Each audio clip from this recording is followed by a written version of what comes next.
Olá pessoal, um prazer imenso estar aqui mais uma vez com todos vocês nesse vídeo que traz um assunto de suma importância para todos e que vai ajudar você. Bom, nós estamos adentrando a esse estudo de Efésios, que é conhecida como as epístolas das prisões de Paulo, né, amigo? É isso aí. Oi, gente. Para mim é uma alegria estar aqui com vocês mais uma vez para a gente começar esse estudo expositivo da carta aos Efésios. E como o Anderson disse, uma carta escrita e enviada desde uma prisão, desde a cárcere, aonde Paulo esteve ali encarcerado por causa do nome de Jesus. E aí ele nos sai com essas pérolas, né? Essas epístolas aí, cartas gloriosas como a de Gálatas, que a gente já viu. E agora essa sequência do livro de Efésios, que nós vamos começar com vocês a partir de hoje. E eu peço que vocês venham ficar com a gente em toda esta série, em todo este estudo expositivo de Éfeso, porque com certeza vai ser uma bênção na vida de vocês, assim como da nossa também. Pois é, e para fazer aqui um pequeno preâmbulo, né, desse texto, dessas cartas aqui, dessa introdução do texto de Efésios, bom, na verdade, Efésios não é um livro, são cartas, como nós já colocamos, que Paulo escreveu de dentro de uma cárcere.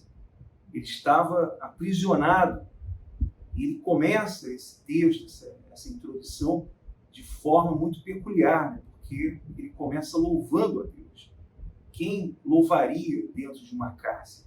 Mas Paulo está aqui dentro dessa prisão em Roma e ele está falando com alegria, né? Ele está louvando a Deus. Em todo momento você vai entender que Paulo está louvando a Deus aqui através dessas cartas dirigidas à cidade de Éfeso, que hoje, né, Aline, é a atual Turquia, né? Fica lá na Ásia Menor e hoje a atual Turquia. Né? E é muito importante quando a gente medita na carta de Éfeso, a gente vê um Paulo, vocês que têm acompanhado a gente, que a gente saiu de uma carta de Gálatas, uma carta muito dura, em que Paulo defendia o verdadeiro evangelho e a salvação unicamente por meio de Cristo na obra na cruz. Quando a gente chega na carta dos Efésios, a gente vê um Paulo engrandecendo a Cristo de uma maneira que só Paulo sabia fazer. Quem dera a gente conseguisse chegar ali ao dedinho mindinho de Paulo na adoração, na exaltação e na glorificação do nosso Cristo e da obra de Cristo na cruz. E a carta todinha de Éfeso é Paulo exaltando de forma contínua Cristo e a obra de Cristo, a redenção dos nossos pecados conquistada por Cristo na cruz. E por isso é isso que o Anderson falou agora. É um louvor. Ele começa desde o princípio louvando, bendizendo a Deus por causa dessa obra maravilhosa de Cristo na cruz e tudo que isso envolve com respeito à salvação.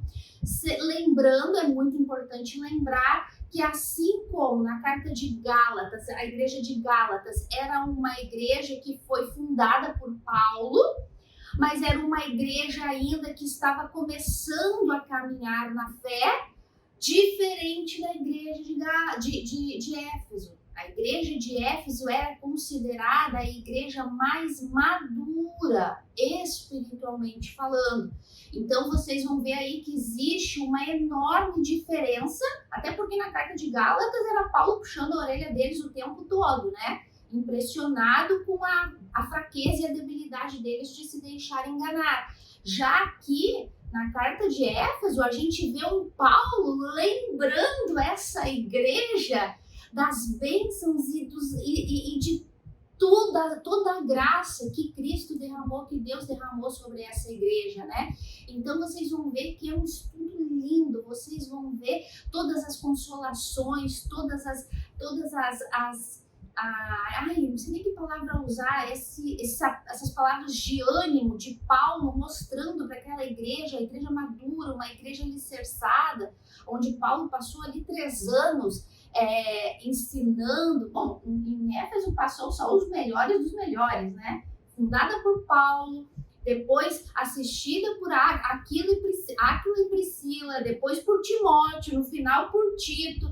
Então foi só o top dos tops, né? Então aí é para vocês verem que nós estamos falando de uma igreja madura, de uma igreja alicerçada. Mas que a gente vê o famoso versículo 6, né, de Efésios, que eu acho que é o que a maioria das pessoas, quando fala de Efésios, eu acho que o que lembra é da armadura de Deus, né? Mas aí a gente vê um Paulo falando de todas as regalias da graça de Deus, né, de todas as bênçãos que nós temos em Cristo, por causa da graça dele, mas também a gente vê no final um Paulo exortando a uma igreja a vigiar, uma igreja a lutar, uma igreja a combater o bom combate da fé. Então, gente, vai ser um estudo lindo. Vocês não imaginam o que vem por aí. E essas cartas, as epístolas a Éfeso, é considerada pelos comentaristas que é a coroa das cartas de Paulo. É como se fosse a rainha de todas as epístolas de Paulo.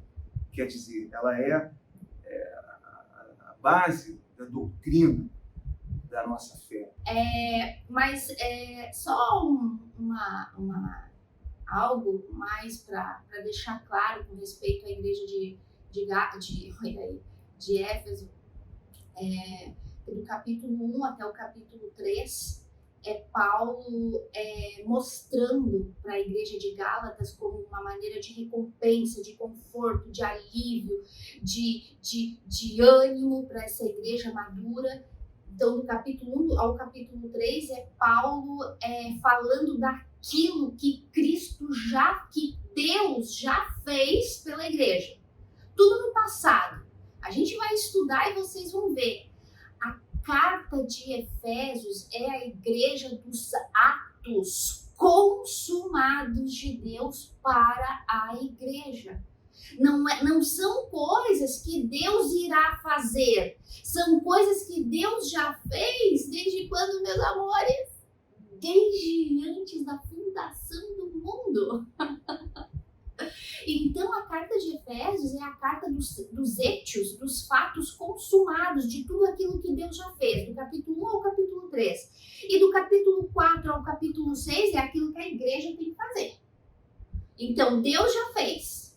Agora, do capítulo 4 ao capítulo 6 é o que a igreja vai fazer. Então, é uma carta gloriosa e vocês vão ver como que vai edificar muito as nossas vidas, tanto para ti que já é nascido de Deus, tu que está começando a tua caminhada da fé, tu que já tem uma estrutura maior, que já tem um pouco mais de tempo na caminhada da fé, a gente vai aprender juntos aqui, tá bom? Então, vamos lá. Diz assim, Paulo, apóstolo de Cristo Jesus, por vontade de Deus, aos santos que vivem em Éfeso e fiéis em Cristo Jesus. Graça a vós outros e paz da parte de Deus, nosso Pai, e do Senhor Jesus Cristo. Então, como toda boa carta de Paulo, né, sempre lembrando que antigamente, né, gente, quando se escrevia uma carta, não é como nos dias de hoje, que a gente se despede lá no final, né, assinado fulano de tal. Na época de Paulo era no início, né, porque como eram pergaminhos, então a pessoa quando abriu o pergaminho já tinha logo que ver quem é que estava mandando, porque senão tinha que...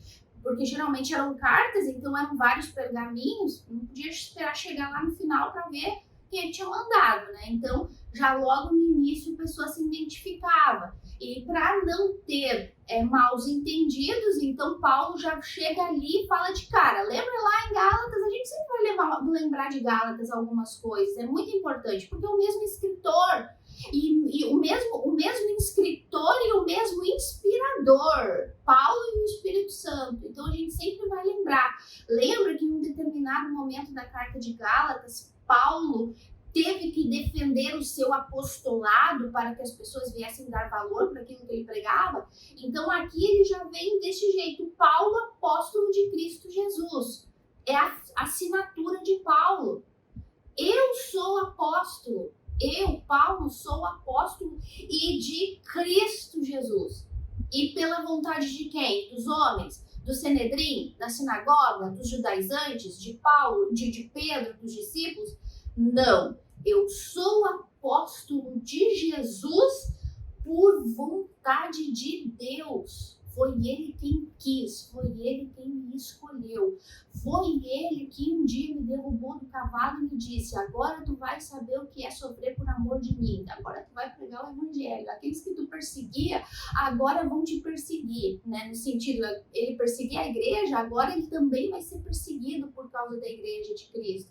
Então, pela vontade de Deus, Paulo começou a pregar o evangelho. E ele faz questão de deixar isso bem claro, né? Então ele fala, então Paulo, apóstolo de Cristo Jesus, por vontade de Deus, aí ele diz para quem que ele está escrevendo a carta. Aos santos que vivem em Éfeso, fiéis em Cristo Jesus.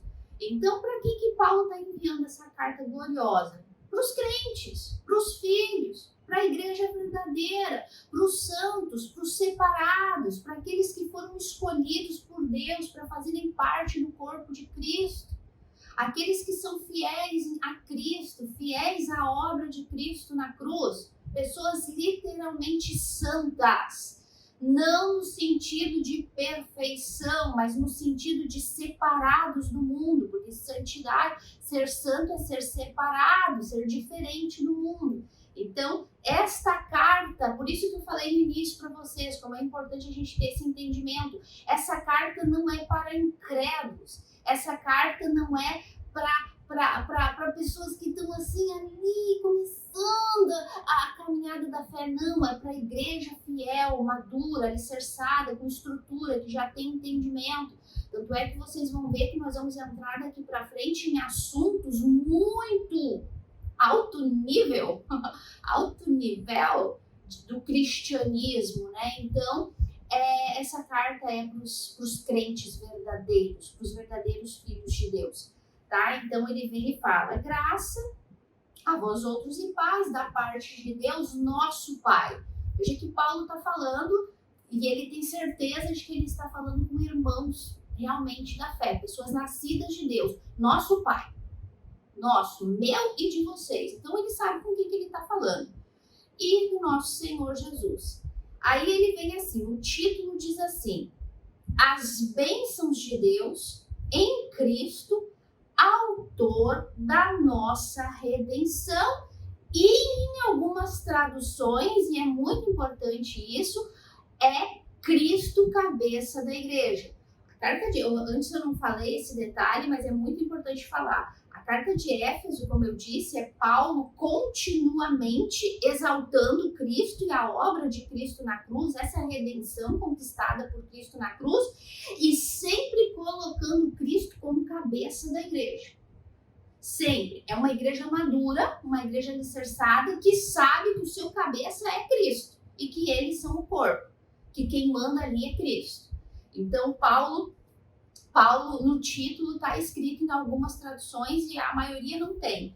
Mas é as bênçãos de Deus em Cristo para a igreja, né? E Cristo como cabeça dessa igreja, tá? Então ele começa assim, esse louvor, essa adoração de Paulo, como uma oração, como um louvor mesmo, né? Dando honra e glórias e bendizendo a Deus por tudo aquilo que ele já fez pela igreja. Então ele fala assim, bendito o Deus e Pai de nosso Senhor Jesus Cristo, que nos tem abençoado com toda sorte de bênção espiritual nas regiões celestes em Cristo.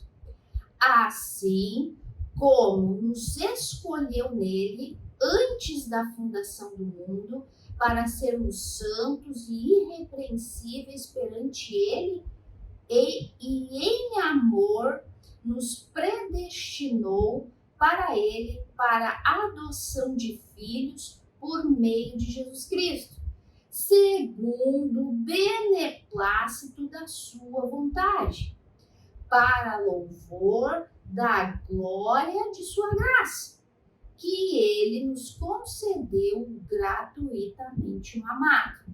Fiz questão de ler tudo e agora a gente volta, versículo por versículo, para a gente entrar profundamente aí com algumas palavras em grego. Vocês sabem que eu gosto sempre de dar os entendimentos mais profundos, né? Então, bendito Deus e Pai de nosso Senhor Jesus Cristo, que nos tem abençoado em toda sorte de bênção espiritual nas regiões celestes em Cristo. Então, Paulo está louvando a Deus, bendizendo a Deus por bênçãos celestiais nas regiões celestes que Deus já abençoou a igreja, não só a igreja de Gálatas, de Éfeso, mas toda a igreja de Cristo, tanto aquela como até os dias de hoje, que eu e tu fazemos parte.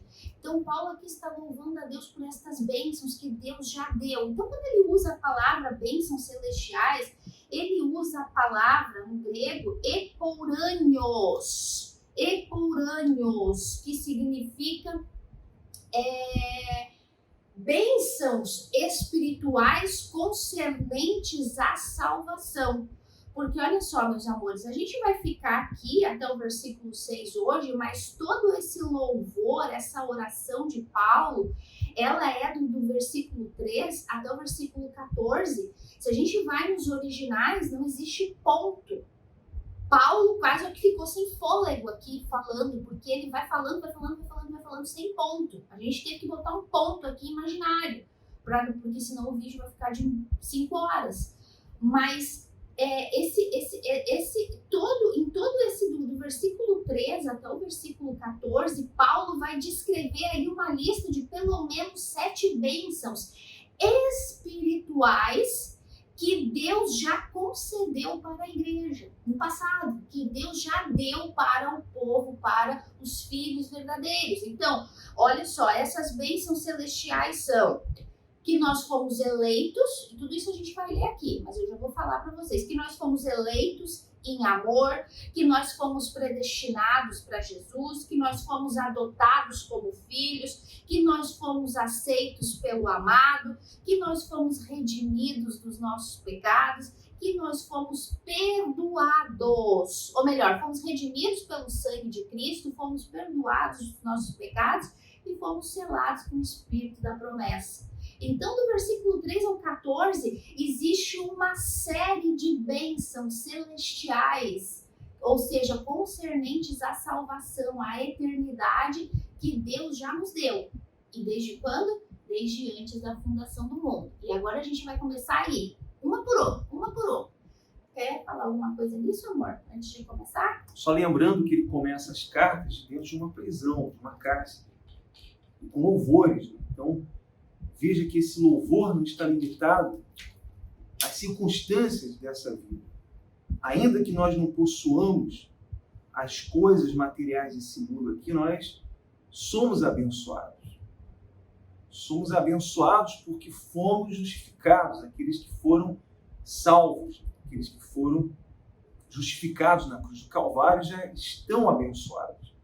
Porque foram resgatados desse mundo, foram comprados desse mercado maldito de escravos da iniquidade, escravos do pecado como éramos. Então, veja que o verdadeiro cristão, ele não está delimitado por essas coisas. Ele não é abençoado porque ele possui bens materiais, porque ele pode possuir todas essas coisas. Ele pode ter coisas materiais, ele pode ter tudo isso. Mas, tendo ou não tendo, ele louva a Deus independente de qualquer coisa. Veja que Paulo, dentro de uma prisão, ele louvou a Deus, né?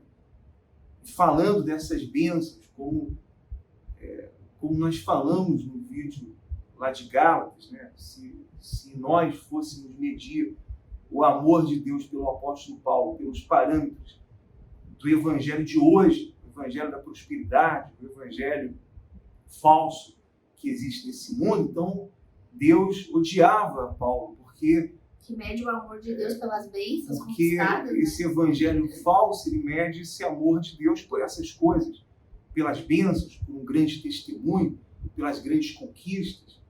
E se alguém não tem isso, então existe o mal na vida dela. Então o que nós podemos falar a respeito de Paulo e desses verdadeiros cristãos que dentro de prisões, sendo levados à morte todos os dias, sendo entregues à morte, mas eles louvavam a Deus. Lembra de Paulo e Silas também, que dentro da prisão eles louvaram a Deus, encarcerados, atados, acorrentados. Então, o verdadeiro cristão, ele louva a Deus, independente das circunstâncias, dos problemas dessa vida, dos percalços dessa vida. Né?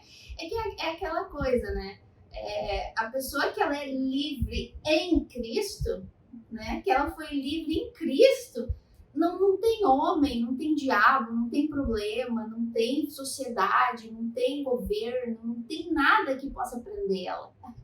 Paulo estava trancado dentro de 4 paredes, né? A gente não sabe, não existe o detalhe de qual, porque Paulo ficou preso em 2 prisões em Roma. Uma era uma casa onde ele morava e ele era preso, tinha soldados romanos ali, ele não podia sair, as pessoas iam visitar ele, e também tinha a cárcere mesmo, a prisão, que inclusive eu tive a oportunidade de conhecer. Um lugar terrível, aonde lá está uma placa que diz que lá ele escreveu a epístola aos Filipenses, aos Colossenses, inclusive Éfeso, mas não se tem certeza. Um lugar horrível, um buraco debaixo da terra, com uma escadinha, caracol, assim, que só uma pessoa podia descer, umidade. Eu até a metade da escada eu já não conseguia respirar direito, porque me fechou tudo de tanta umidade. E lá embaixo estava os buracos na parede, onde eles costumavam ficar presos, né, com as correntes, e uma mesinha de pedra, né, onde ali supõe que eles comiam, enfim. E lá tá a plaquinha, né, que é onde Paulo ficou e é onde se acredita que ali ele escreveu. Mais certeza, a gente não, que ele ficou ali, a gente sabe. Mas que se ele escreveu dali a carta de Éfeso é o que não se tem certeza. Mas, independente do lugar que era, ele estava preso. Ele estava cercado de 4 paredes, aprisionado por homens, mas livre. Lembrando que não eram como as prisões de hoje, contemporâneas, que tem lá iluminação, tem um banheiro, tem nada disso. Era um lugar frio, escuro. Era um buraco, né? Um lugar. Era... Literalmente, tudo de pedra embaixo da terra. Tu entrava, era um corredorzinho infinito, tinha que ter uma filinha assim, tinha que você descer um, subir para o outro descer, porque não tinha como, não cabia 2 pessoas. E o pior de tudo, a umidade, uma umidade que tu não conseguia respirar. Eu mesmo entrei lá, olhei assim, li a plaquinha e saí porque eu não estava conseguindo respirar. Então, e aí tu vê que esse homem estava... Acredita-se que foi ali que ele escreveu, falando para pessoas que estavam livres, né? Pessoas que estavam livres, falando com toda alegria, com todo gozo, exaltando a obra de redenção de Cristo. Um preso falando da obra de redenção, né? De liberdade, da liberdade que Cristo concedeu para ele. Animando, incentivando, lembrando a igreja, os filhos, a tudo aquilo que eles já tinham recebido. Não é que eles receberiam, é que eles já receberam de Deus. Ai, gente, meu Deus do céu. Era Paulo, né? Se um dia a gente pudesse chegar a ter um fio de cabelo como o de Paulo, porque a fidelidade desse homem, o amor que ele tinha por Cristo, e a gente vê isso assim impregnado em cada letrinha que a gente medita aqui, e é muito emocionante. Que Deus tem misericórdia da gente. E ainda que nós não tenhamos nada nesse mundo aqui, somos abençoados.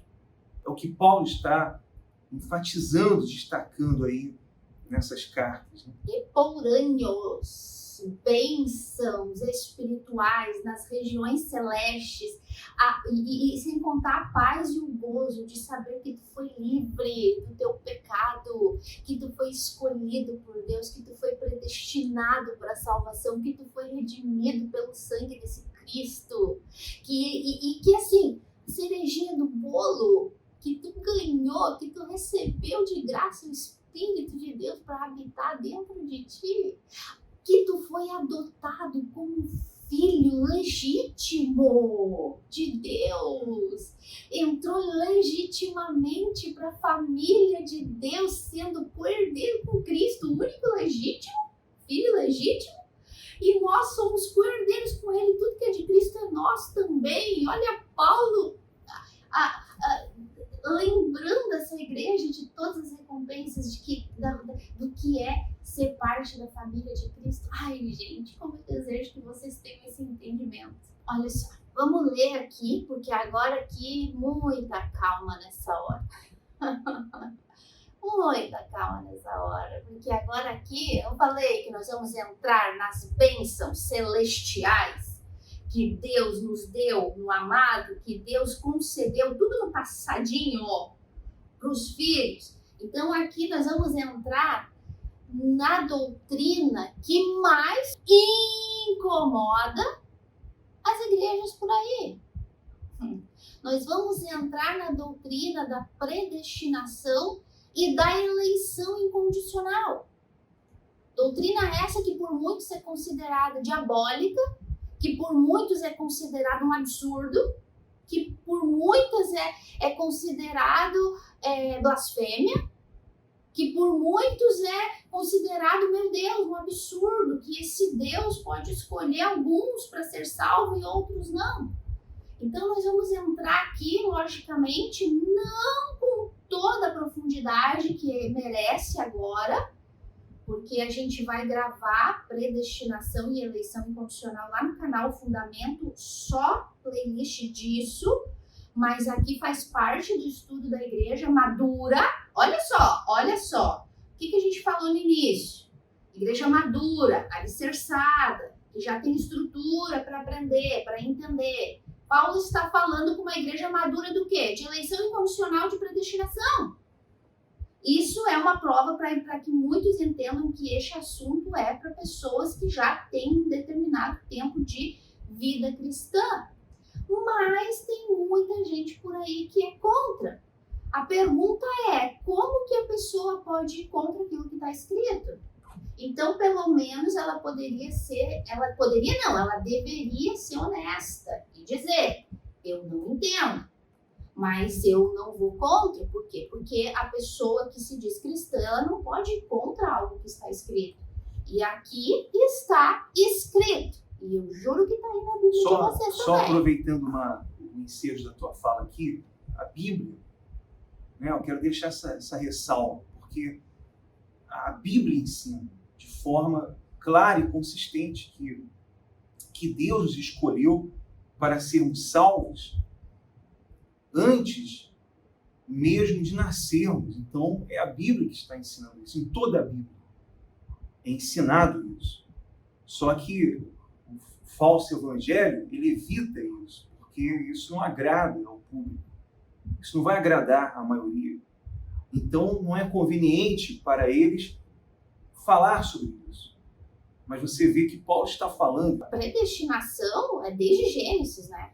Desde Gênesis é predestinação. Começando com Caim, começando com Abel, Êxodo, Abraão, Jacó. E a predestinação é desde o princípio, desde antes da fundação do mundo. É por isso que eu digo, meus amores. Talvez tu tá aí agora, meu Deus, tá falando de predestinação. Não te assusta, não te assusta. Se tu vem de um ranço como nós, que fomos enganados quase mais de 20 anos, que a predestinação era do diabo, ou de uma linha, né, que aqui nós não vamos usar termos teológicos, porque a gente não gosta disso, a gente vai usar a Bíblia, porque a gente não gosta de ficar seguindo linhas nenhuma de religiosidade. A gente aqui vai ler a Bíblia para vocês. Se tu quer aprender a Bíblia e crer no que está escrito, tu vai ter que concordar que está escrito. Tu pode ser sincero e dizer, não entendo. Mas tu não pode dizer que não existe, que não está escrito, porque está aqui. Então, se vocês vêm de um ranço religioso como o nosso, de um falso evangelho, de seitas que dizem que a predestinação é do diabo, ou até mesmo de linhas mais light que dizem que não é bem assim, que não é que Deus escolheu uns para ser salvo e outros não, que isso aí não é bem assim, que como que pode o nosso Deus ser um monstro assim, ser um Deus injusto. Então, tu que tem aí todas essas dúvidas e conflitos, fica até o final e acompanhe todos os estudos e a gente vai estar, quando eu for gravar a predestinação no canal Fundamento, a gente vai estar sempre lembrando vocês de assistir, para vocês entenderem essas bênçãos celestiais aqui que Paulo está falando de dentro de uma prisão com toda alegria para uma igreja madura. Falando assim, abertamente, de eleição incondicional, de predestinação, abertamente. E não é em Romanos. Né? E não é em Romanos, em Éfeso. Porque não é só em Romanos que Paulo fala de predestinação. Ele fala em todas as cartas dele porque foi Deus quem falou. Foi Jesus quem falou. Então, ele não tinha problema nenhum de falar. Então, ele diz assim, assim como nos elegeu, em algumas traduções está escolheu. A doutrina se chama eleição incondicional, tá? Então, assim como ele nos elegeu nele, antes da fundação do mundo, para sermos santos e irrepreensíveis perante ele. Vamos lá. Deus nos escolheu, nos elegeu desde antes da fundação do mundo para sermos santos e irrepreensíveis. Vamos lá. O que o falso evangelho ensina? O falso evangelho aceita escancarado, que dizem que a predestinação é do diabo, e aqueles pastores sinceramente enganados e que seguem uma linha que pulam essas páginas difíceis de entender e não querem ensinar. Porque a gente tem que ser sincero, gente. A verdade da Bíblia é uma só. Ou aqueles escancarados que dizem que predestinação é do diabo, não existe, ou aqueles que não têm entendimento e que têm medo de ensinar e que quando chega num versículo como esse, vira a página. Então, é aquilo, né? Ou é uma negação total ou é uma covardia. É assim. Ou é uma negação total e completamente antibíblica ou é uma covardia de ensinar a verdade. Por falta de entendimento, por ignorância, pode ser. Mas dizer que não está escrito, que não é isso que Paulo está falando aqui, não é inteligente. Tu negar o que está escrito na Bíblia. É querer discutir com Deus. Né? É querer discutir com Deus. Então, ele está dizendo aqui que ele nos escolheu. Ele nos escolheu. Então, o falso evangelho e os enganados, e os sinceramente enganados, ou aqueles que têm medo de ensinar, o que eles dizem? Que Deus nos escolheu para a salvação porque, no fundo, alguma coisinha de bom nós tínhamos. Né? Porque, no fundo, temos um bom coração, porque lá no fundo é uma boa pessoa. Então, por isso que Deus escolheu alguns, porque a maioria dos cristãos crê, entre aspas, na predestinação, mas é uma predestinação baseada nas obras. Não, Deus me escolheu porque, no fundo, ele sabia que eu ia crer nele. Né? Ele me escolheu segundo a presciência dele. Não, Deus viu de antemão que eu ia crer, que o evangelho ia ser pregado para mim e eu ia crer, por isso ele me escolheu. Pergunta, se fosse isso, Deus seria um Deus soberano? Jamais. Se Deus tivesse visto que eu, Aline, um dia optaria por ele, me renderia a ele, creria nele, a pergunta é, quem foi a soberana na salvação aí? Foi Deus? Ou fui eu com a minha fé, porque eu criei nele? É claro, gente, que aí a soberania foi da pessoa. Então, os sinceramente enganados, eles creem que Deus escolhe para a salvação pessoas que no fundo têm um bom coração, que no fundo vão crer em Deus, ou então que Deus vai rejeitar as pessoas que vão negar Ele, que não vão aceitar Ele, que vão ser duras, ter um coração duro até o último dia da sua vida, então que por isso Deus vai condenar elas. Não, olha aqui. Deus nos escolheu nele antes da fundação do mundo, antes de nascermos. O próprio tempo aqui que Deus fala desde antes da fundação do mundo é a maior prova de que nós fomos escolhidos, uma eleição incondicional para a salvação sem méritos nenhum. Não existia nada em mim, nada no Anderson, nada em ti que moveu Deus a nos escolher, a nos eleger. Não havia nada. Até porque antes da fundação do mundo, é óbvio que não havia influência humana. Veja a soberania de Deus. Não houve influência humana. Que influência humana houve antes da fundação do mundo? Quem influenciou Deus para criar o mundo? Quem foi que deu conselhos para Deus? Para que ele salvasse alguém? Para que ele tivesse como critério alguma obra boa, alguma boa ação? Então, não existiu antes da fundação do mundo nenhuma influência humana. Então, descarta aí a salvação pelas obras, a salvação pelos méritos. Antes da fundação do mundo, não houve nenhuma influência de seres humanos. Por isso, nós vemos a soberania de Deus em tudo isso. Né? Esse é o raciocínio que Paulo está colocando muito bem. Lembra do que eu falei desde o princípio, que é Deus, que é Paulo exaltando a obra de Cristo, exaltando Cristo, e um detalhe que eu não tinha falado, é exaltando a soberania de Deus. Algo que nós que seguimos o que a Bíblia ensina sem discutir com Deus, porque quem somos nós para discutir com Deus? E a gente vai ver isso daqui para frente, aqui no livro de Éfeso, não é Romanos, tá? É Éfeso. Paulo está exaltando a soberania de Deus na salvação, aonde não tem a nossa patinha suja lá, não tem. Não é que Deus viu alguma coisa boa em nós, nada em nós poderia mover a Deus para nos eleger. Não, ele fez isso desde antes da fundação do mundo, nós não éramos nascidos ainda e ele já tinha me escolhido, ele já tinha me elegido. O que as pessoas não entendem é o seguinte, isso aqui é uma pincelada. Eu prometo para vocês que eu vou ensinar isso com vocês com muito detalhes nos originais, quando a gente estudar a predestinação e a eleição incondicional. Meus amores, a gente tem que voltar sempre à nossa condição herdada de Adão, de mortos em delitos e pecados. Vocês vão ver que Paulo vai lembrar disso aqui muito daqui para frente. No capítulo 2 de Efésios, ele vai esfregar na nossa cara essa verdade de novo.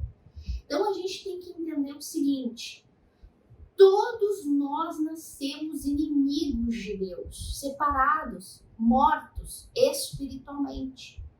O único meio que tínhamos de comunicação com Deus era o nosso espírito e nós herdamos ele morto de Adão, pelo sangue. Tudo isso a gente já estudou. Então, nós nascemos inimigos de Deus, separados dele. E se somos inimigos de Deus, separados dele, já nascemos condenados ao inferno. Já nascemos condenados ao inferno por causa do pecado original. E por causa do pecado original, porque já nascemos pecadores, pecamos a nossa vida toda. É ou não é? Ou tu é um santo que nunca pecou? Se tu diz que é, então tu já tá pecando agora com a mentira mais deslavada. Tem gente que se acha muito santo, só porque nunca matou, nunca roubou, né? Então, por causa do pecado original, nós passamos a vida toda pecando, porque somos o próprio pecado, natureza pecaminosa.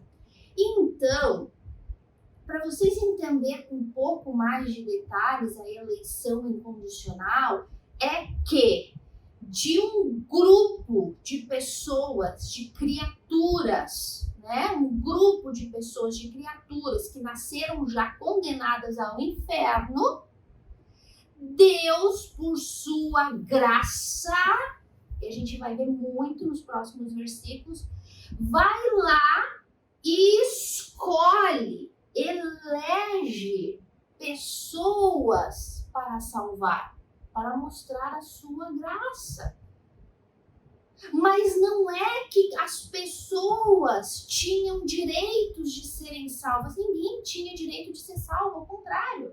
Todo mundo tinha o direito de ser condenado, se é que se pode dizer assim. Porque nascemos todos em pecado. Por causa de Adão. Ah, mas eu não tive culpa do que Adão fez. Mas Deus tinha dito para ele pecou. Ele era o nosso representante. Todos pecaram, carecem da glória de Deus. Todos pecamos em Adão porque nascemos mortos. Gente, isso é a Bíblia que fala, não discute com Deus. Ai, mas então Deus era injusto, cuidado para não pecar contra Deus. Qual é o problema de tu deixar Deus ser Deus? O problema das pessoas é que elas não querem deixar Deus ser Deus.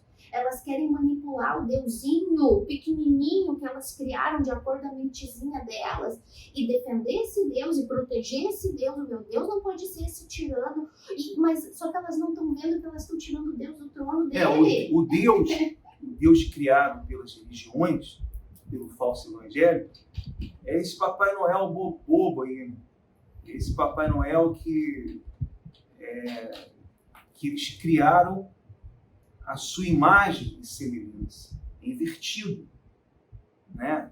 A religião, o falso evangelho, criou esse Deus, a sua imagem e semelhança, que tem que fazer o que elas querem, que tem que realizar os seus desejos, que tem que responder, que é obrigado a responder.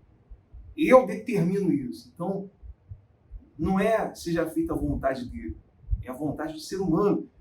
E esse ser humano são essas pessoas que não dependem, não confiam nessa soberania de Deus. Confiam em si próprios, por isso que gostam de ouvir esse falso evangelho. Você pode, a força está em você, você é poderoso. Acredite em você.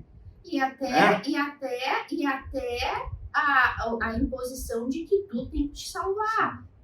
Depende de ti a tua salvação, se tu fizer isso. Tu fizer elas acreditam cegamente que por andar na linha, por cumprir regras, por cumprir normas, elas serão salvas, por ser dizimista, por ser ofertante, por fazer muitas caridades. Doce ilusão, né? Isso é uma doce ilusão. Porque ninguém será salvo. Você pode andar na linha a vida inteira numa religião, numa igreja. Se não nasceu de novo, você pode andar na linha e vai para o inferno andando na linha. Desculpa falar dessa forma, né? Muito direto. Isso é duro, realmente, mas é a verdade. Nós temos que falar isso, porque é a realidade. É a realidade que nós estamos expondo aqui, expondo a palavra de Deus. E o sacrifício que ele fez na cruz, e que, sim, ele nos escolheu antes da fundação do mundo porque ele é soberano. Ele não é esse Deus Papai Noel bobo desse mundo inventado pelo falso evangelho, pelas religiões. Ele não é esse Deus que todo mundo fica querendo defender. Ele não precisa de defesa. Ele não precisa ser inocentado. Ele é Deus, ele é soberano. E é isso que Paulo está colocando aqui, destacando. O que as pessoas não conseguem entender é que se defende algo que é menor que ela. Eu vou defender um bichinho que está ali indefeso, eu vou defender o meu filho, eu vou defender as pessoas têm essa mente caída, essa mente de Adão caída, que elas querem defender a Deus. Por quê? Porque elas fazem desse Deus um Deus chiquito, um Deus pequenininho. Elas não conhecem Deus. O nosso Deus é o Deus que criou tudo com uma palavra. E foi esse Deus que disse: toda a humanidade merece o inferno. Se eu não quisesse, eu não salvaria ninguém. E ele estava no direito dele, porque ele é Deus. Esse é o Deus da Bíblia, não o Deus que tu inventou. O Deus que te fizeram idolatrar, que não existe. Então, se ele quisesse deixar todas as pessoas no inferno, ele poderia deixar e ele continuaria sendo um Deus justo. Ele continuaria sendo um Deus amoroso, soberano, cheio de graça. Mas ele, por seu infinito amor, porque olha só como é que está escrito aqui, ó, assim como nos escolheu nele, ou seja, por causa dele, a causa não estava em nós. Ele não escolheu porque havia alguma coisa em mim. Ele me escolheu por causa dele. Assim como ele nos elegeu nele, antes da fundação do mundo, antes que a gente nem sequer havia nascido, para sermos santos e irrepreensíveis perante ele e em amor. Ou seja, Deus poderia deixar todos no inferno, porque a gente já nasceu tudo lá. Mas ele, por seu amor, por sua misericórdia, por sua graça, foi lá e disse, não, eu vou escolher, eu vou tirar pessoas do inferno para viver para a minha glória, para serem santos e irrepreensíveis. E a gente volta ao início de novo. Tem gente que acha que primeiro tem que ser santo e irrepreensível para ser salvo. Porque o falso evangelho ensina. Tu tem que abandonar pecado, tu tem que obedecer, tu tem que fazer isso, tu não pode fazer aquilo para ser salvo. Não. Aqui Paulo é muito claro. Ele nos escolheu, ele nos tirou do inferno para sermos. Primeiro ele nos salva. Então depois para sermos santos e irrepreensíveis diante dele. Então, meus amores, não pode existir, é aquilo que a gente fala, pode existir um conflito, pode existir uma dúvida, pode existir questionamentos sinceros, o que não pode existir é a tua rebelião contra o que está escrito. É a tua negatividade com relação àquilo que está escrito. Está escrito na minha e na tua Bíblia, e na Bíblia no idioma que for no original. Tu vê que eu não li nem no original porque a palavra é a mesma. Elegeu, escolheu. Deus escolheu pessoas que estavam no inferno para salvar. Escolheu uns e outros deixou na sua justa condenação. Por quê? Porque todos merecíamos estar no inferno. Deus foi lá e escolheu alguns para tirar de lá. E por que ele escolheu alguns e não escolheu todos? Porque ele é Deus, porque ele quis, porque ele é o Deus que tu não quer que ele seja, porque é o Deus que tu quer tirar ele do trono dele. Tu é o Deus que tu quer que governe de acordo com a tua vontade, de acordo com aquilo que tu acha, com aquilo que tu acha que tu... Ah, não, mas deveria ser assim. Não, esse Deus não pode ser tão mal assim. Ele não é esse Deus, ele é esse Deus aqui. É segundo o beneplácito de Deus, como está em versículo está mais para baixo, né? Ele fala assim, ó. E em amor, então ficou aqui. Vocês não se preocupem que a gente vai continuar falando sobre isso. Com muito mais detalhe daqui para frente, cada vez mais. Lembrando, isso aqui é uma igreja madura. Talvez tu não tá entendendo nada hoje, tu vai entender daqui uns dias mais, daqui um mês, daqui 2, não te preocupa. Só ouve um conselho que eu vou te dizer. Não endurece o teu coração para aquilo que está escrito aqui. Porque senão tu vai ter problemas com Deus. Não endurece o teu coração. Tu pode ter conflitos, tu pode achar que não é bem assim, como que não é, e não estou entendendo, mas busque em Deus respostas dentro das Escrituras, mas não peque contra Deus, não endurece o teu coração. Não entra em debate, porque é a soberania de Deus. Não tem. A palavra de Deus não entra em debate. Quem está certo, quem está errado. O que está certo é a palavra. Sempre. E isso é confirmado, isso é evidente na palavra de Deus. Tu vê que aqui, como é que é o que é importante o estudo expositivo, versículo por versículo? O que Paulo falou? Carta à igreja de Éfeso, aos fiéis em Cristo, aos cristãos verdadeiros. Tu vê que aqui Paulo não está falando novidade nenhuma para eles. Paulo só está louvando a Deus. Ai, irmãos, bendito seja Deus que nos deu a salvação, que nos escolheu, que nos predestinou. Isso aqui não era novidade para essa igreja. Não era novidade para eles, porque eles já criam no que eles eram predestinados, que eles eram salvos, que eles tinham sido redimidos unicamente pela fé em Cristo, que eles foram escolhidos por Deus, que foram tirados do inferno. Não era novidade. Tu vê que Paulo não fala pisando em casca de ovo, e tal, tal. Não, Paulo está aqui louvando a Deus por algo que ele já tinha feito pela igreja. E está aqui louvando junto com a igreja, lembrando eles, olha tudo que Deus fez pra gente, irmãos. Então, tá vendo? É um fato consumado.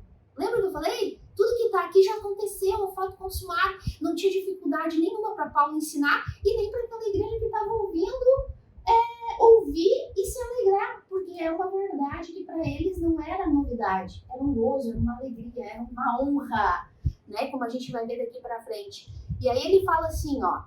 Então só recapitulando, né? Então, que ele nos salvou, ele nos elegeu desde antes da fundação do mundo, já é mais uma prova, né, de que não tem méritos nenhum na gente para salvação, é Deus quem escolhe para salvar, o novo nascimento é um milagre, e ele nos salvou para sermos santos e irrepreensíveis. Ele nos salvou para isso, não o contrário. E daí ele fala assim, ó, e em amor, né, aquilo que a gente estava falando aqui agora, olha a palavrinha aqui, olha a palavrinha, outra doutrina, porque a doutrina, muita gente confunde doutrina da eleição incondicional com a predestinação. São duas coisas diferentes, tá? Então ele vem assim, ó, e em amor nos predestinou para ele, para a adoção de filhos por meio de Jesus Cristo, segundo lhe deu sua regalada gana. Isso em espanhol. Eu gosto de usar essa expressão. Segundo o beneplácito da sua vontade. Então vamos lá. Vamos com detalhe agora aqui. Em amor nos predestinou Deus, tá? Vou ler. Eu vou ler a palavrinha aqui. Predestinou. Prorizo. No original grego, tá? Proorizo, no original grego, que é limitar antecipadamente, né? Declarar decretos eternos, desde antes da eternidade. Então, o que é a palavra predestinou no grego, tá? É limitar antecipadamente, é algo, ó, antes, orizo, como se fosse o horizonte, né? Então, algo que Deus predestinou, destino, para onde a pessoa vai, né? Então, Deus determinou antecipadamente, limitou antecipadamente, decretou desde a eternidade o destino daqueles que ele elegeu. Ou seja, Deus predestinou alguns para a salvação. Escolheu. Predestinou antes da fundação do mundo. Decretos de Deus, meus amores. Essa é a palavra no original. Desde antes da eternidade para a salvação. Então a Bíblia é muito clara. É por isso que eu falo, a pessoa pode dizer que não entende, mas dizer que não existe predestinação na Bíblia, ela está indo contra o que Deus disse e está querendo tirar Deus do trono dele. Não, Senhor, não. Ó, o Senhor é soberano para abençoar a minha vida, o Senhor é soberano nisso, soberano naquilo. Não. Mas soberano na salvação, não. Não pode ser que o Senhor escolheu uns para o céu e deixou outros no inferno. Não. Na salvação o Senhor é soberano. Desce desse trono aí. Ou tu crê que Deus é soberano em todas as coisas, ou então tu nem crê em Deus. Essa é a verdade, tá? Repito, tá, meus amores? Repito, com muito amor por vocês. Por muito amor e desejo que vocês entendam a predestinação e a eleição incondicional, tá? Pode haver conflitos? Claro, vai ter. Quem nunca teve? Nós tivemos. Mas isso é presente de Deus pra gente. E quando se entende, quando você é filho de Deus, lembrando que aqui Paulo está falando com filhos de Deus, talvez tu não é nascido de Deus ainda, tu não vai entender. Talvez tu é recém-nascido, tu tampouco vai entender. Então, tudo tem o seu tempo certo, mas como nós estamos fazendo o estudo do expositivo de Gálatas, a gente tem que ensinar. E a gente vai ensinar sem covardia. porque a gente ama vocês, tá bom? Vai surgir conflitos, dúvidas, mas a gente sempre vai estar aqui à disposição para ajudar vocês, tá bom? Só repito de novo, não discute com Deus, tá? Não queira defender Deus e muito menos tirar ele do trono de soberania dele, porque senão vocês vão ter problema com ele. Então ele fala assim, nos predestinou para ele em amor, aquilo que eu falei. Todos estávamos condenados, por isso que é importante vocês entenderem a nossa condição de nascidos, quando nascemos dos nossos pais de mortos, né, e condenados ao inferno. Então Deus nos predestinou em amor, Ele nos amou. Ele nos amou, foi lá e nos tirou do inferno. Mas por que tirou uns e outros não? Pergunta para ele, o dia que tu chegar diante dele. Dá graças a Deus que tu saiu de lá, meu caro. Porque muitos são chamados e poucos escolhidos. Eu vou discutir isso com Deus. Ele escolheu a poucos, né? E entre esses poucos, eu, a Aline e aqueles que vão ouvir esse vídeo e vão ser confrontados e vão ter até conflitos. Mas fica até com raiva da mas gente. Quando você nasce de Deus, quando você é justificado, é arrependido pelos seus pecados, então você passa a viver em paz, porque Ele é soberano, porque Ele está no controle de toda a minha vida, desde o meu nascimento, desde antes do meu nascimento, até o meu fim nesse mundo. Então, Ele está no controle de tudo, Ele é soberano sobre a minha vida. Por isso, tudo coopera para o bem daqueles que amam a Deus. Porque todas as coisas são controladas por Deus. Se acontece uma coisa boa para mim ou uma coisa ruim, não importa, eu estou debaixo da soberania de Deus. Por isso eu tenho certeza que tudo vai cooperar para o bem. É que aquilo, né? A pergunta é porque assim, ó, a maioria das pessoas, talvez tu faça parte delas, e a gente nunca julga. A gente fica triste quando as pessoas blasfemam, né? E querem, como o próprio Paulo, quando as pessoas faziam perguntas legítimas, Paulo tinha toda a paciência para ensinar. Quando as pessoas mexiam com o caráter de Deus, Paulo virava uma fera. Então a gente também, tá? Porque tocou no caráter de Deus, tocou na soberania de Deus, na palavra de Deus, a gente realmente, perguntas legítimas a gente responde, ensina, explica, tem paciência. Mas tocou na soberania de Deus, tentou perverter a palavra, a gente vira uma fera também, tá? Então, porque pra gente a glória de Deus sempre vai ser o mais importante. Mas, então, muitas pessoas questionam com respeito à eleição condicional e à predestinação, que tipo assim, mas como? Como que Deus salvou só alguns e outros não? Filho de Deus que foi salvo, redimido pelo sangue de Cristo, que um dia se olhou e se enxergou em comparação a Cristo e viu o monstro que era, filho de Deus não fala isso. Nossa, como que ele salvou uns e outros não? Filho de Deus fala, meu Deus, como que ele salvou alguém? Até porque... Como que ele salvou alguém? Até porque, só lembrando que eu já falei no início, eu estava naquele mercado do diabo, aquele mercado de escravos, da iniquidade, do pecado, e ele me arrancou de lá daquele mercado de escravos. Ele quebrou as minhas algemas, ele me tirou daquele inferno, e ele me salvou. Então, eu vou viver eternamente grato a Ele, eu vou querer louvar Ele em todos os momentos. Como Paulo louvou a Deus na prisão, na cárcere, então nós vamos querer louvar a Deus em todas as circunstâncias e jamais questionar a sua vontade. Tanto é que ele fala, segundo o beneplácito de sua vontade.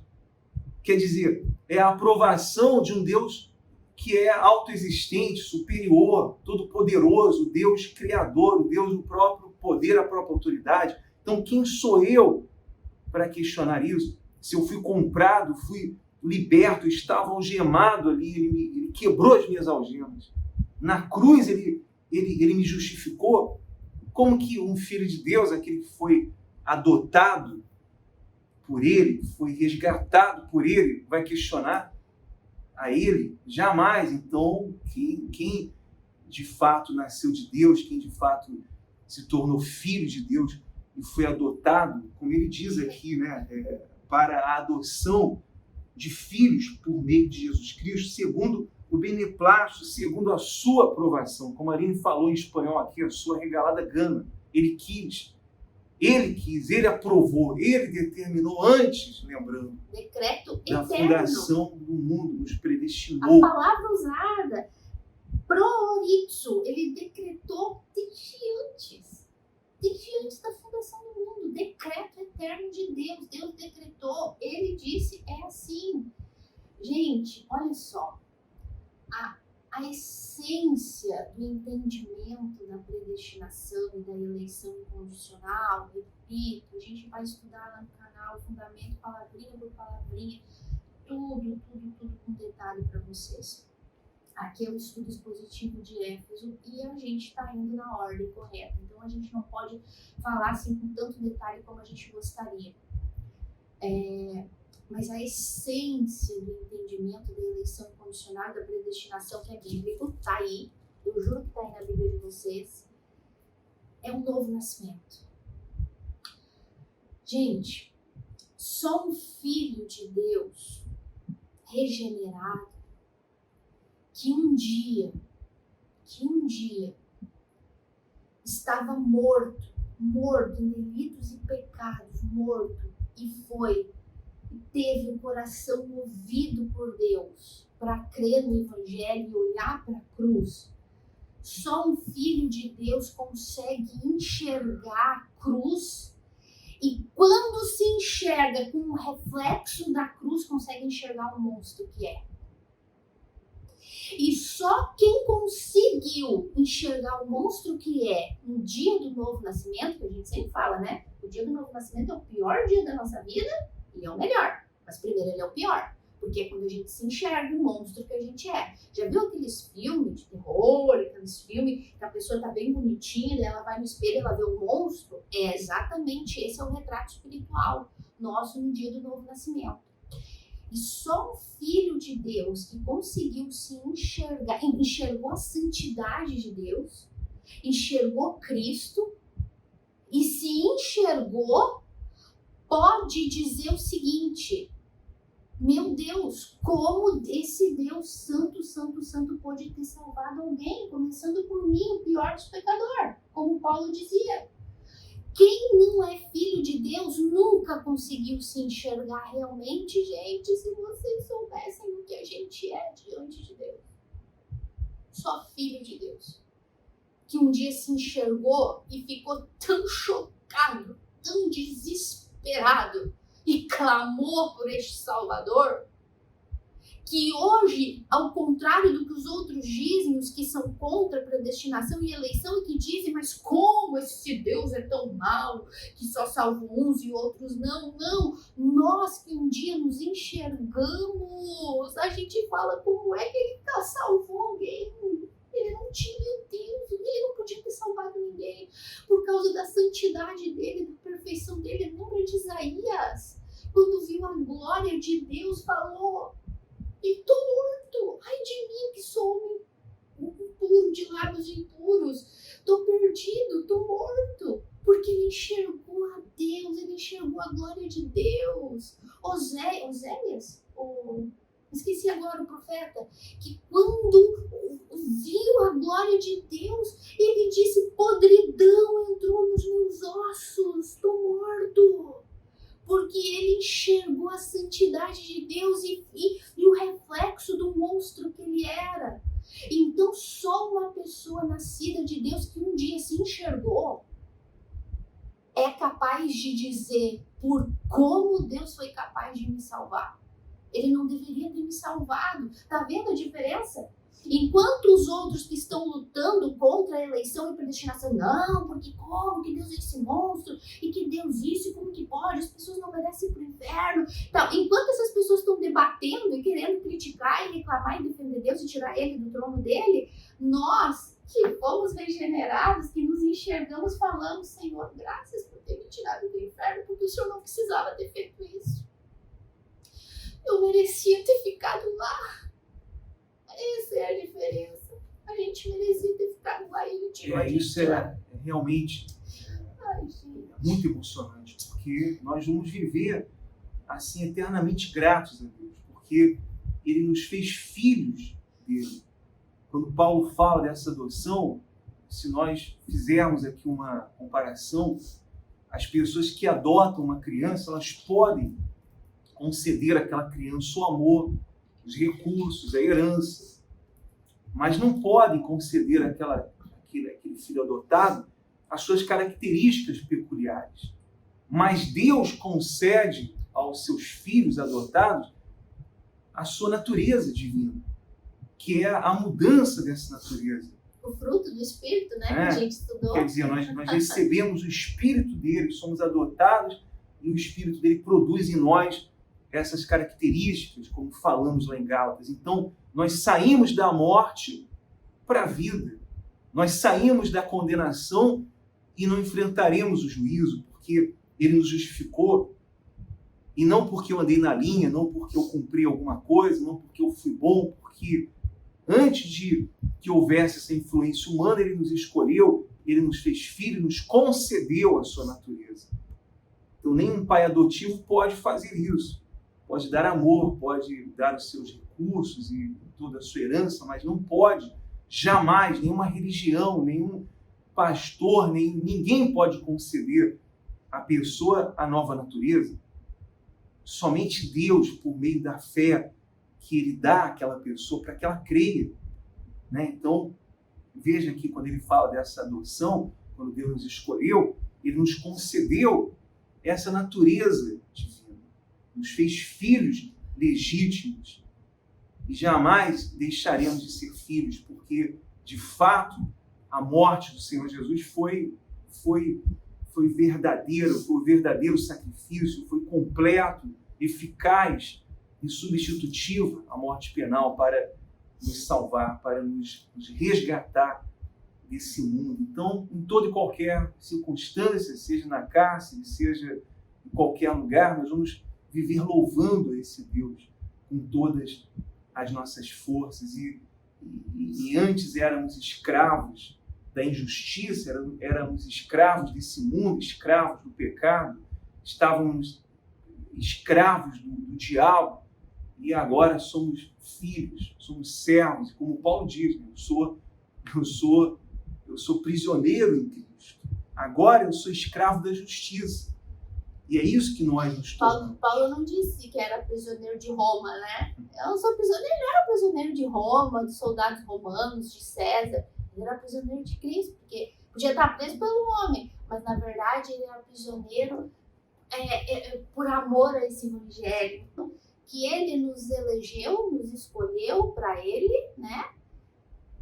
Para sermos santos e irrepreensíveis, nos predestinou para sermos filhos de Deus por meio de Jesus, é o único meio para sermos salvos, é através do que Cristo fez na cruz. Tudo isso que eu falei para você, no dia do novo nascimento, a gente enxerga a cruz de Cristo e a gente vê quem a gente clama por esse Salvador, é o único Salvador, né? Segundo a vontade dele, porque ele quis, simplesmente ele quis, porque ele é Deus. Se Deus não quisesse, ele não teria criado a humanidade, ele não precisava ter criado. Deus não estava triste, sozinho e lá desgostoso da vida na eternidade com Jesus e com o Espírito Santo. Ele é perfeito nele mesmo, ele é completo nele mesmo, a Trindade é completa, não precisava do homem.